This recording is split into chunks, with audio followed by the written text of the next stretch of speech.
Bloomberg Audio Studios. Podcasts, radio, news.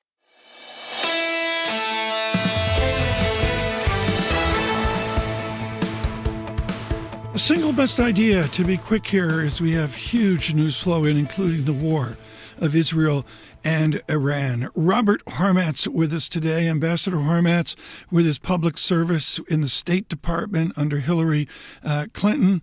Robert Hormats on the diplomacy of Iran, the history of Iran back to the Shah, and the distinction he made was they really don't want to take advice from the West. At the moment, the Iranian people are, but they do not want foreigners to be the ones to do it. Okay. There's a history in Iran of foreigners intervening with respect, say, to Mossadegh. They still remember that the United States was involved in the overthrow of Mossadegh and bringing back the Shah, the new Shah, or the old Shah now.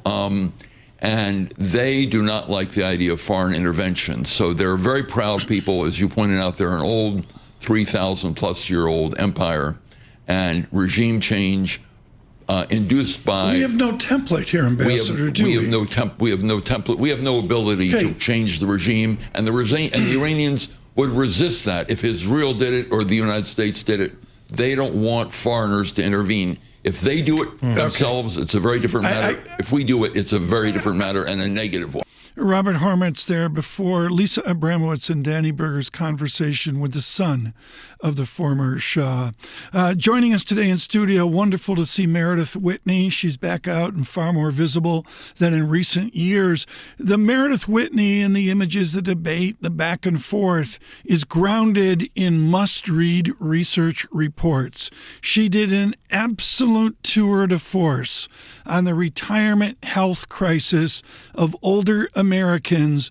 Meredith Whitney on the boomers. Well, as you and many other shows have and written talk about the boomers being so wealthy, and that's just not true. In terms of, there's a segment of the boomers that's incredibly wealthy, but only 1 in 10 boomers, seniors, can afford assisted living. And they're taking on debt at a more rapid rate than any other age cohort. So seniors own 25% of total consumer debt outstanding. That's counterintuitive, because you think as you get older, you get more conservative, you have less debt. So 25% compares to 12% in 2000. So if the economy was so great, why would seniors be taking on debt?